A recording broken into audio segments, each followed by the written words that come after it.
Stephen had missed every sign. The urgent emails left unread, the meetings canceled at the last minute, the lingering stares from his powerful female CEO that he never understood. Until that night, when she stood at his apartment door soaking wet from the rain and screamed, "You're fired, effective immediately." For a black single father raising a 7-year-old daughter alone, those words felt like a death sentence for their future.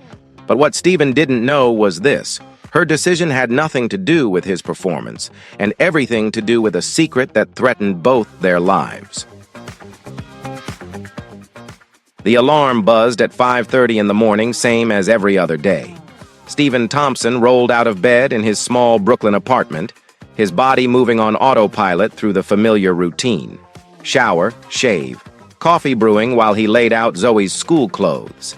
His 7-year-old daughter was still asleep, her braids spread across the pillow like tiny ropes. Stephen watched her for a moment from the doorway, the way he did every morning since his wife passed 3 years ago. Cancer had taken Michelle quickly, leaving him with a 4-year-old and a grief so heavy it pressed against his chest like concrete. Zoe had been too young to fully understand why Mommy wasn't coming home. Stephen had been too broken to explain. He had learned to survive by staying busy. Work. Zoe. Nothing else. By 6:15, Zoe was at the kitchen table eating cereal while Stephen scrolled through his work emails on his phone. 3 messages from Amada Caldwell, the CEO of Nexus Technologies, all marked urgent. He glanced at the subject lines. Need to discuss something important. Please respond. Stephen, this is critical, and kept scrolling. Whatever she wanted could wait until he got to the office. Daddy, my teacher wants you to come to the parent meeting on Friday, Zoe said between bites. Stephen didn't look up from his phone. I'll try, baby. Work's been crazy. You always say that. He finally met her eyes and saw something there that made his stomach twist. Disappointment. The same look her mother used to give him when he missed dinner for the 3rd night in a row. I'll be there, he said, though they both knew it was probably a lie. At Nexus Technologies, Stephen worked as a cybersecurity engineer. He spent his days buried in code analyzing system vulnerabilities, tracking data flows. It was the kind of work that required absolute focus, and Stephen was good at it precisely because he could block out everything else. The office chatter, the politics, the subtle social dynamics that everyone else seemed to navigate so easily. That morning, while running his routine security checks, he noticed something odd in the server logs. Someone had accessed the main database at 3 in the morning using an internal IP address. Unauthorized access during off hours was a red flag, but the activity looked minor, just a few files opened and closed. Stephen made a note to investigate later and moved on. Around 11, his desk phone rang. Amada Caldwell's assistant. Ms. Caldwell would like to see you in her office. Now. Stephen found this strange. In his 2 years at Nexus, he had spoken directly to the CEO maybe a handful of times, always in group settings. A private meeting was unusual. Amada's corner office overlooked Manhattan. She was standing by the window when he entered her back to him. At 38, she had built Nexus from a small startup into one of the most promising fintech companies in the country. Everyone in the industry knew her story, the tragic loss of her husband and co-founder 5 years ago, the way she had taken the reins and pushed forward despite her grief. Close the door, she said without turning around. Stephen obeyed, his engineer's mind already running through possibilities. A security breach, a system failure. He prepared himself for technical questions. But when Amada finally faced him, her questions were nothing like what he expected. Stephen, have you noticed anyone unusual around the server room lately? He frowned. Unusual how? Anyone who shouldn't be there, anyone asking questions about your work. No, ma'am. Should I be concerned about something?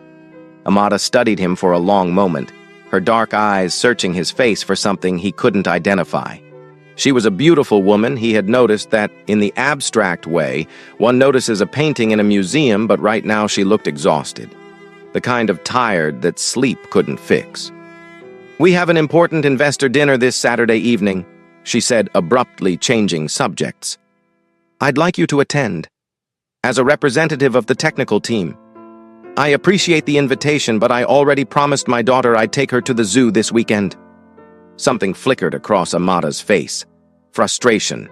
Fear. It was gone before Stephen could name it. I really need you there, Stephen. It's important. I'm sorry. Zoe comes first. Amada's jaw tightened. For a second, she looked like she wanted to say something else, something urgent. Instead, she just nodded. You can go. As Stephen left, he couldn't shake the feeling that he had missed something crucial. But he pushed the thought aside. He had work to do. Later that afternoon, his friend Denise Washington caught him in the break room. She worked in the IT department, one of the few people at Nexus who actually talked to him about things other than work. Hey, she said, her voice low. I need to tell you something. Stephen poured his coffee. What's up? I overheard Raymond Cross asking HR about your personnel file this morning. Raymond Cross was the company's chief financial officer, a silver-haired man in his 50s who had been with Nexus since before Amada's husband died. He was on the board of directors, one of the most powerful people in the company. Probably just routine, Stephen said. Annual reviews are coming up. Denise shook her head. It didn't sound routine. He was asking about your security clearance, your access levels. Stephen, I'm telling you something's off. You worry too much. And you don't worry enough. She walked away, leaving Stephen alone with his coffee and a vague sense of unease that he quickly buried under more work. Saturday came. Stephen spent the day with Zoe at the zoo, watching her face light up at the elephants buying her overpriced popcorn, feeling for a few hours like maybe he was doing this single-father thing right after all. By the time they got home, Zoe was exhausted. He carried her to bed, tucked her in, kissed her forehead. She was asleep before he reached the door. It was almost 10 when the doorbell rang. Stephen wasn't expecting anyone. He checked the peephole and felt his heart stop. Amada Caldwell stood in the hallway, soaking wet from the rain that had started an hour ago. Her designer clothes were ruined, her hair plastered to her face, but it was her eyes that struck him, most red-rimmed, wild, like a woman on the edge of breaking. He opened the door. Miss Caldwell, what are you? Stephen Thompson. Her voice was loud, too loud, like she wanted someone else to hear. You're fired, effective immediately. The words hit him like a physical blow. What I don't understand. What did I? You missed too many important things. She was almost shouting now, her hands trembling at her sides. You ignored my emails. You skipped the investor dinner. I don't need someone like you at my company. This doesn't make any sense. You can't just... I can do whatever I want. I'm the CEO. Her voice cracked on the last word. Don't come back to the office. Don't contact anyone. Do you understand? Stephen stood frozen, his mind struggling to process what was happening. This wasn't how terminations worked. This wasn't professional. This wasn't rational. Why are you doing this? He asked quietly. Amada's face contorted with something that looked almost like pain. She turned away, heading toward the elevator. But just before she stepped inside, she stopped. Her back was still to him, and when she spoke again, her voice was barely a whisper. Check your personal email. Then she was gone. Stephen closed the door and stood in the darkness of his apartment, his entire world suddenly unmoored. Fired. After everything he had sacrificed, everything he had given to that company, he was fired, without warning, without reason. A small voice broke through his shock. Daddy! Zoe stood in her bedroom doorway, clutching her stuffed elephant. Who was yelling at you? Stephen didn't have an answer. Later, after Zoe had finally gone back to sleep, he remembered Amada's last words. He opened his personal email on his phone and found a message from an address he didn't recognize, sent just 10 minutes before she had shown up at his door. The message contained only one line. Don't trust anyone. Server log March 15th. Find the file called Ghost_Protocol. Stephen stared at the screen, his engineer's mind already starting to piece together questions he didn't yet have answers for. Why would Amada fire him at his home instead of the office? Why at night? Why did she want someone to hear her do it? And who had sent this email? Monday morning arrived with a gray sky and a pit in Stephen's stomach that wouldn't go away. He had spent all of Sunday trying to make sense of what had happened, replaying Amada's words over and over, while Zoe watched cartoons in the living room, oblivious to the fact that their lives had just been turned upside down. He decided to go to the office anyway. Maybe it had been a mistake. Maybe Amada had been drunk or stressed or having some kind of breakdown. Maybe if he just showed up and talked to HR like a rational adult, this whole nightmare would sort itself out. But when he reached the Nexus Technologies building and pressed his keycard against the scanner, nothing happened. He tried again. The light stayed red. "Sir." A security guard approached him, a young man Stephen had seen dozens of times but never spoken to. "Can I help you? My card isn't working. I'm Stephen Thompson's cybersecurity department." The guard's face shifted into something that looked almost like pity. "I'm sorry, sir. Your access has been revoked. I'm going to have to ask you to leave." Stephen felt the eyes of other employees on him as they walked past, some of them people he had worked with for 2 years. None of them stopped. None of them said hello. They just glanced at him and quickly looked away like he had suddenly become invisible. He called Denise from the sidewalk outside. "Stephen, where are you?" Her voice was hushed, urgent. "I'm outside the building. They won't let me in. Denise, what the hell is going on?" "I can't talk long. Listen to me. There's a rumor going around that you were fired for inappropriate behavior with the CEO. People are saying you made advances on her, that she had to let you go because you couldn't take a hint." The words hit Stephen like a punch to the gut. "That's insane. I would never. I know you wouldn't. But that's what they're saying." Raymond Cross gave a statement to the department heads this morning. He said Amada was too shaken to address it herself. Raymond Cross, the CFO, who had been asking about Stephen's personnel file. The pieces were starting to form a picture, but Stephen couldn't yet see what it was. "Denise, I need your help. Can you meet me somewhere, away from the office?" She hesitated. "Stephen, I could lose my job. Please, something is very wrong here and I think I'm being set up." A long silence. Then, "There's a coffee shop on 7th Avenue, 3 blocks south. I'll meet you there in an hour." The impact of the rumors reached Stephen's home faster than he expected. That afternoon, when he picked Zoe up from school, her teacher pulled him aside with a concerned expression. "Mr. Thompson, Zoe had a difficult day. Some of the children were saying things about you and she got very upset." Stephen found his daughter sitting alone on a bench in the schoolyard. Her small shoulders hunched, her eyes wet with tears. She was trying hard not to let fall. "Baby, what happened?" Zoe looked up at him and the confusion in her face broke his heart. "Tommy said you got fired because you did something bad. Daddy, did you do something bad?" Stephen knelt down so he was at her eye level. "No, sweetheart. I didn't do anything bad. Sometimes people say things that aren't true." "Then why did that lady yell at you?" He didn't have an answer. He pulled her into a hug and held her tight, feeling for the first time since his wife's death that he was completely, utterly failing as a father. That night after Zoe was asleep, Stephen sat at his kitchen table with his laptop open. The anonymous email still glowed on his screen. Server log, March 15th, Ghost Protocol. As a cybersecurity engineer, Stephen had developed a habit that most people would consider paranoid. He kept encrypted backups of critical system data on a personal hard drive at home. It was against company policy, technically, but it was also the only reason he now had any hope of understanding what was happening to him. He connected the drive and began searching through the files. March 15th. That was 3 weeks ago. He pulled up the server logs from that date and started scanning. At first, nothing stood out. Normal activity. Routine data transfers. Then around 2 in the morning, he found it.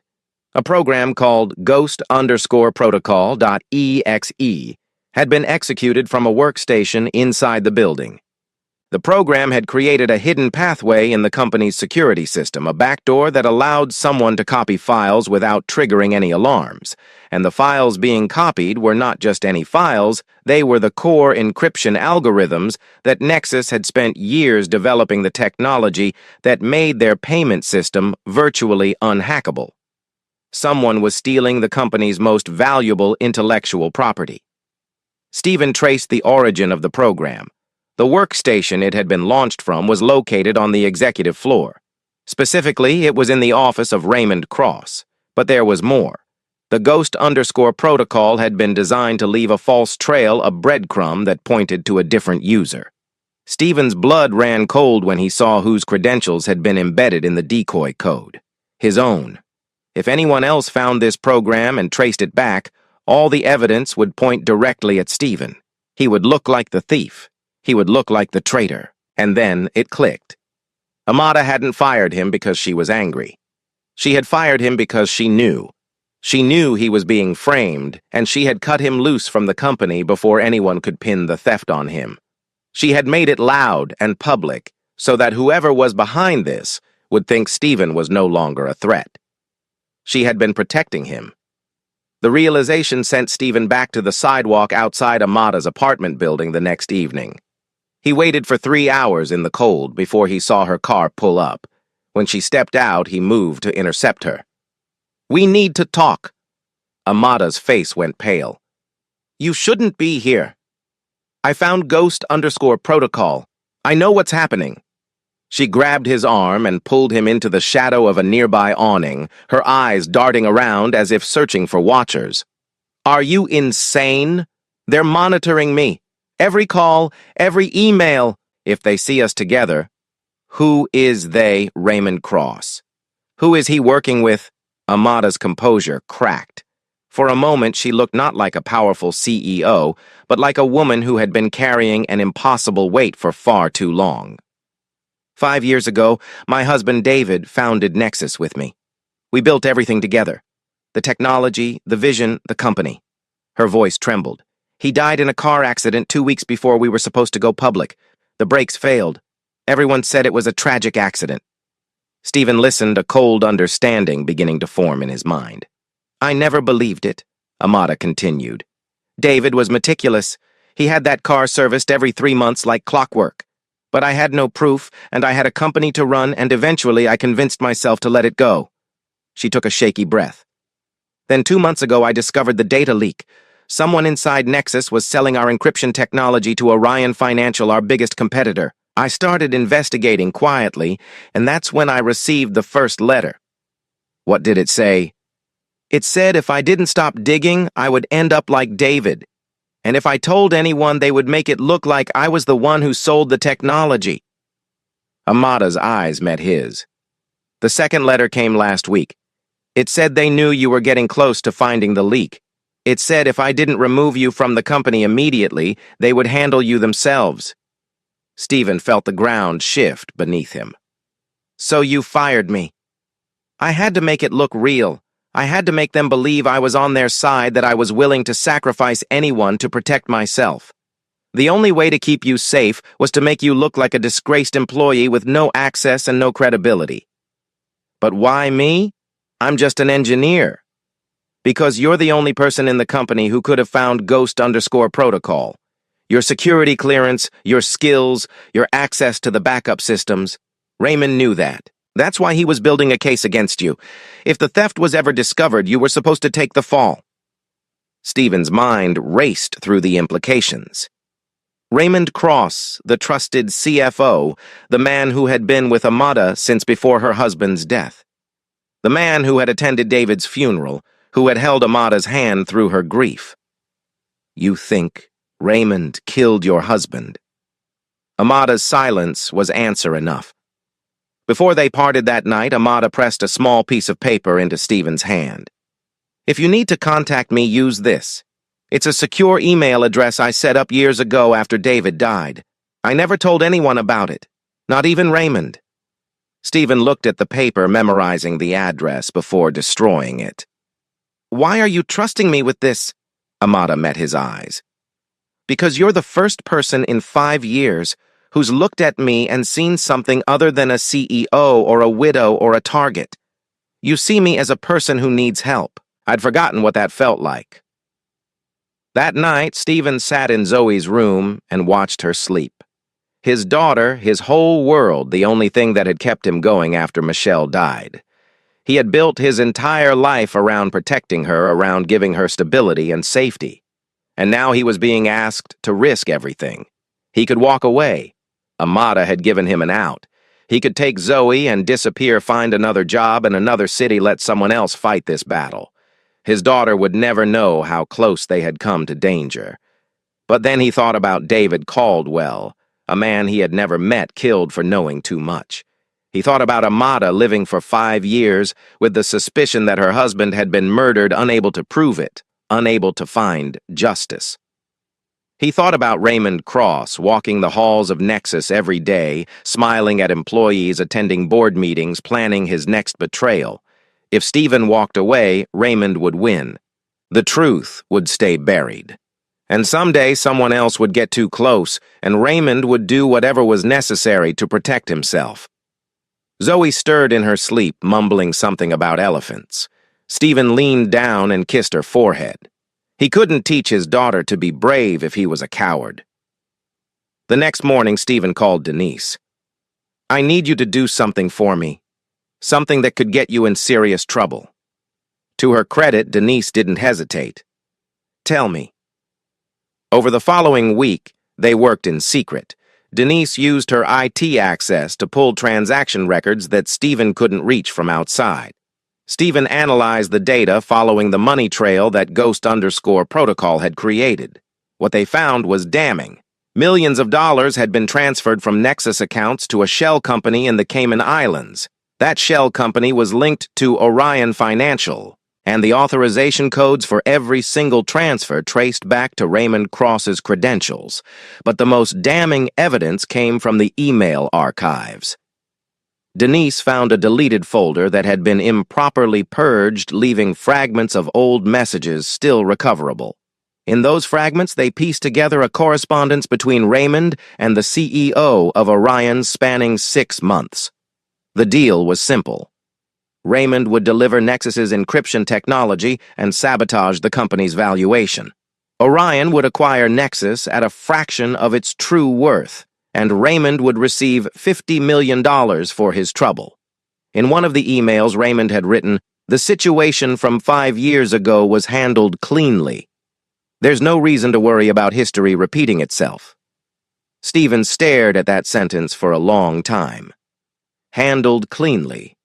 A man's life ended with brake fluid, and a steep road reduced to corporate euphemism. Then Denise found something else buried deep in the backup server, an audio file hidden in a folder that hadn't been accessed in years. The file properties showed it had been created by David Caldwell himself just 3 days before his death. David had suspected Raymond. He had installed monitoring software on the company's phone system recording calls from Raymond's office, and he had captured the conversation that would seal Raymond's fate. He was ready to take everything to the police when disaster struck. It started with a phone call from Denise. Her voice panicked. "They found out. I don't know how, but they found out. Security came to my desk 20 minutes ago. Stephen, I'm fired. They escorted me out of the building." "Did you save the files?" "I tried. I uploaded them to your cloud drive before they took my computer. But Stephen, when I checked just now, the folder is empty. Someone deleted everything." Stephen's blood went cold. He rushed to his laptop and logged into his cloud storage. Denise was right. Every file, every document, every piece of evidence they had gathered was gone. It got worse. That afternoon, 2 police officers knocked on Stephen's door. "Mr. Thompson, we have a warrant to search your residence. You're being investigated for corporate espionage and theft of trade secrets." They spent 3 hours going through his apartment while Zoe sat on the couch clutching her stuffed elephant, watching strangers rifle through her home. Stephen held her hand and told her everything would be okay, even though he wasn't sure he believed it anymore. The officers took his laptop. They took his backup drives. They took the hard evidence of his innocence and left him with nothing. Online anonymous posts began appearing on industry forums and professional networks. They called Stephen a thief, a liar, a man who had tried to destroy the company that employed him. His reputation, built over years of hard work, was being demolished in real time. And then came the press conference. Stephen watched it on his phone, standing in the kitchen, while Zoe colored at the table. Amada stood at a podium in the Nexus lobby, flanked by board members. Raymond Cross stood just behind her right shoulder, his face arranged in an expression of grave concern. "We have identified and terminated the employee responsible for the recent security breach." Amada said, her voice flat, her eyes fixed on the teleprompter. "Stephen Thompson exploited his position to steal proprietary technology. We are cooperating fully with law enforcement." She didn't look at the camera. She didn't show any emotion. She read the words like a hostage reading a ransom note. Stephen understood. Raymond was standing right there watching her, making sure she played her part. She had no choice, but understanding didn't make it hurt any less. That night, after the police had gone and the internet had finished destroying his name, Stephen sat alone in the dark. Zoe had cried herself to sleep, overwhelmed by a day that no 7-year-old should ever have to experience. The apartment felt smaller than it ever had before, the walls pressing in the silence, suffocating. He had lost everything. His job, his reputation. His savings would run out in a matter of months. And for what? For trying to do the right thing. For refusing to look away when everyone else did. On the shelf across the room, a framed photo caught the dim light from the window. Michelle smiling at the camera, holding a newborn Zoe in her arms. It had been taken the day they brought their daughter home from the hospital. The happiest day of his life. Michelle had always been the brave one, the one who spoke up, who fought back, who refused to accept injustice. Stephen had admired that about her, even when it scared him, even when he wished she would just let things go. What would she think of him now, sitting in the dark, ready to give up, ready to let the bad guys win? A small sound made him turn. Zoe stood in the hallway, her stuffed elephant dangling from one hand, a glass of milk in the other. "Daddy, you didn't drink your milk?" Stephen almost laughed. Every night he made warm milk for Zoe to help her sleep. She must have noticed he hadn't made any for himself. His daughter walked over and handed him the glass with the solemnity of a priest offering communion. "Mommy told me in a dream that you're really brave," Zoe said. "She said you just forget sometimes." Stephen took the glass. His hands were shaking. "Did she say anything else?" Zoe thought about it. "She said you should stop being so scared." Stephen pulled his daughter onto his lap and held her close. For the first time in 3 years, he let himself cry. Not for Michelle, not for himself, but for the man he had become without her. A man who had hidden from life, who had closed himself off from everything except work and routine, who had been so afraid of losing more that he had stopped truly living. He was done running from that fear. "Zoe, I need you to stay with Aunt Carol for a few days. Daddy has something important to do." His daughter looked up at him with those big brown eyes so much like her mother's.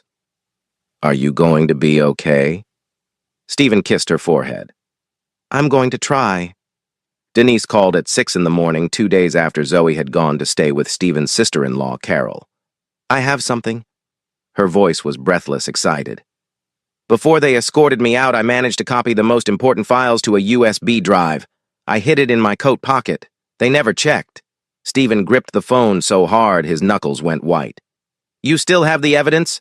The email fragments, the transaction records, and the audio file, David's recording of Raymond." For a moment, Stephen couldn't speak. After everything they had lost, after all the destruction Raymond had caused, there was still a chance. "Where did you find that recording originally?" David had hidden it in a folder disguised as old system logs. He must have known someone might come looking. The recording is Raymond talking to someone from Orion 3 days before David's accident. He admits to planning everything. Stephen's mind raced through the possibilities. Even with this evidence, going to the police was risky. Raymond had connections everywhere. The investigation into Stephen was still active. Any evidence they brought forward would be scrutinized, questioned, potentially dismissed as fabricated by a disgruntled former employee. They needed to expose Raymond in a way that couldn't be covered up. They needed witnesses. They needed the truth to come out in public where it couldn't be buried. And then Stephen remembered. The annual Nexus Charity Gala was coming up this Saturday. 300 guests, investors, journalists, business partners. Raymond was scheduled to give a speech about the company's future. It was perfect. Stephen used the secure email address Amada had given him. He kept it simple. "I have the recording. Gala. Saturday. Can you help?" Her response came an hour later. "I'll make sure you can get in. Do what you need to do." The night of the gala arrived with unseasonable warmth. Stephen stood outside the Grand Marquis Hotel watching limousines pull up to the entrance, watching men in tuxedos and women in evening gowns disappear through the golden doors. Somewhere inside, Raymond Cross was preparing to address the crowd, confident that he had won, that Stephen Thompson was finished. Stephen adjusted the catering uniform he had obtained through a contact of Denise's. His heart pounded against his ribs, but his hands were steady. He had spent 3 years hiding from life, afraid to take risks, afraid to lose anything else. Tonight, he had everything to lose, and he was finally ready to face that fear. He entered through the service entrance, nodding at the security guard who barely glanced at his fake ID badge. The kitchen was chaos, servers rushing back and forth with trays of champagne and hors d'oeuvres. Stephen moved through the crowd with purpose, heading for the AV control room on the second floor. The room was small, cramped, filled with equipment that controlled the sound system and projection screens in the main ballroom. A single technician sat at the console monitoring the audio levels. Stephen approached him with a tray of food. "Compliments of the chef. Long night ahead." The technician smiled and reached for a canapé. He never saw Stephen's other hand slip behind the console and insert a small USB drive into an auxiliary port. "Thanks, man. These events are always brutal." Stephen nodded sympathetically and left. Phase 1 complete. Down in the ballroom, the gala was in full swing. Crystal chandeliers cast warm light over round tables draped in white linen. A string quartet played softly in the corner. At the head table, Amada Caldwell sat in a midnight blue gown, her face a mask of composure. Raymond Cross sat beside her, silver hair gleaming, laughing at something a board member had said. Stephen found a position near the service entrance where he could see the stage but remain hidden. He pulled out his phone and sent Amada a single word: "Ready." Across the room, he saw her glance at her phone. She didn't react visibly, but a moment later she stood and made her way toward the podium. It wasn't her turn to speak yet. Raymond was supposed to go first. The deviation from the program caused a ripple of confusion among the event organizers. Amada took the microphone before anyone could stop her. "Good evening, everyone. I apologize for the change in schedule, but there's something I need to address before we continue." Raymond's smile faltered. He started to rise from his seat. "Please, Raymond, stay seated," Amada said, her voice carrying clearly through the speakers. "This concerns you." The room went quiet. 300 pairs of eyes turned toward the stage. "Many of you know that my husband David founded this company with me," Amada continued. "What you may not know is that 5 years ago, just before his death, David discovered that someone inside Nexus was planning to betray us. He was gathering evidence. He was going to expose the traitor." Raymond was on his feet now, his face pale. "Amada, this is hardly the time or place. David died before he could finish what he started. His car crashed on a mountain road. The brakes failed. Everyone said it was an accident." Amada's eyes locked onto Raymond's. "But it wasn't an accident, was it?" The room erupted in murmurs. Raymond forced a laugh that sounded hollow even to him. "This is absurd. Amada, you're clearly under a great deal of stress. Perhaps we should—" "I have a recording, Raymond." The words cut through the noise like a blade. Raymond froze. "David made a recording of a phone conversation from your office." A conversation where you discussed how to eliminate him and make it look like an accident. Amada nodded toward the projection screen behind her. Stephen, watching from the shadows, pressed a button on his phone. The speakers crackled, and then Raymond's voice filled the ballroom. It was unmistakably him, slightly younger, but with the same smooth cadence. The situation with David needs to be handled before the IPO. He knows too much. If he talks, everything falls apart. Another voice, distorted but clearly belonging to someone from Orion. What do you suggest? An accident. Something clean. His car, maybe. He drives that mountain road every weekend. And after I'll comfort the grieving widow and make sure the company stays on track. She'll never suspect a thing. The recording ended. The silence that followed was deafening. Raymond's composure shattered. His face twisted into something ugly, something desperate. That's fabricated. That's not real. That man... He pointed toward where Stephen had been standing, though. Stephen had already moved. That criminal you fired, he created this to destroy me. If it's fabricated, Amada said calmly, then you have nothing to worry about. But I notice you haven't actually denied any of it. Raymond's mouth opened and closed. His eyes darted around the room looking for allies, finding none. The other board members had pulled away from him like he was contagious. I built this company, Raymond shouted, all pretense of civility gone. While David was playing visionary, I was the one making the deals, securing the funding, keeping everything running. He would have destroyed it all with his idealism, his precious ethics. I did what had to be done. The room gasped. Raymond seemed to realize too late what he had just admitted. I want my lawyer. This is entrapment. You can't... Two police officers appeared at the ballroom entrance. Denise had called them earlier, tipping them off that evidence related to David Caldwell's death would be revealed at the gala. They had been waiting outside, listening to everything. Raymond Cross, you're under arrest for fraud, conspiracy, and suspicion of murder. You have the right to remain silent. As they led him away in handcuffs, Raymond locked eyes with Stephen, who had stepped out of the shadows. The hatred in that gaze was absolute. This isn't over, Raymond spat. Stephen said nothing. He didn't need to. 1 month later, the investigation into Stephen Thompson was officially closed. All charges were dropped. The evidence that Raymond had planted was exposed as fraudulent, and Nexus Technologies issued a public apology, acknowledging that Stephen had been wrongfully terminated and falsely accused. Raymond Cross was denied bail. The audio recording, combined with the financial evidence that Denise had preserved, was enough to build a case that would likely keep him in prison for the rest of his life. Orion Financial faced its own investigation for corporate espionage. Stephen received several job offers from companies impressed by his role in exposing the conspiracy. He turned them all down. Instead, he accepted a position as an independent security consultant, a job that let him work from home and set his own hours. A job that let him be there when Zoe came home from school. On a Sunday afternoon, the doorbell rang.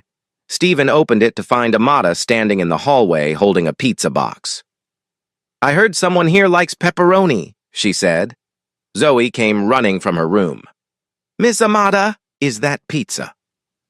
The three of them sat at the small kitchen table eating pizza and talking about ordinary things. School, work, the new animated movie Zoe wanted to see. It felt strange to Stephen, this normalcy, this ease. He had spent so long bracing for disaster that he had forgotten what peace felt like. When Amada stood to leave, Zoe tugged at her sleeve. Are you going to come back? Amada looked at Stephen. Something passed between them unspoken but understood. They had both lost spouses. They had both built walls around their hearts. Neither of them was ready to tear those walls down completely. But maybe they could start with a door. I'd like that, Amada said. If your dad says it's okay. Stephen smiled. I think we can manage that. After Amada left, Stephen walked Zoe to school the next morning.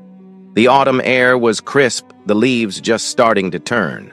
His daughter held his hand, skipping occasionally, chattering about her friends and her teacher, and the class hamster named Pickles. Then she looked up at him with a question in her eyes. "Daddy, why did Miss Amata yell at you that night, the night it was raining?" Stephen stopped walking. He knelt down so he was at his daughter's eye level, the way he always did when something was important. "Sometimes, baby, the people who yell at us the loudest are the ones trying to protect us. They just don't know how to say it any other way." Zoe considered this with the gravity only a 7-year-old could muster. "That's kind of silly," she decided. Stephen laughed. Yeah, it kind of is." Zoe gave him a quick hug, then ran toward the school entrance where her friends were waiting. Stephen watched her go, his heart full in a way it hadn't been for years. He had spent so long letting fear run his life. Fear of loss, fear of pain, fear of letting anyone get close enough to hurt him. But that fear had nearly cost him everything. It was only when he stopped running that he found what he had been missing all along: connection, purpose, hope. And maybe that's the lesson here for Stephen and for anyone listening. The people who seem the hardest on us are sometimes the ones fighting the hardest for us, and the walls we build to protect ourselves. Sometimes they're the very things keeping out the love and connection we need most. Life doesn't wait for us to feel ready. It asks us to show up anyway, even when we're scared, even when we don't have all the answers. Stephen learned that the hard way, but he learned it, and his life and his daughter's life would never be the same. The autumn sun warmed his face as he turned and walked home. For the first time in 3 years, Stephen Thompson wasn't just surviving. He was living. If this story moved you, if it made you think about the walls you've built, or the signs you might be missing in your own life, I'd love for you to stick around. Hit that subscribe button and join me for more stories like this one. Stories about ordinary people facing extraordinary moments, finding courage they didn't know they had. I'll see you in the next one.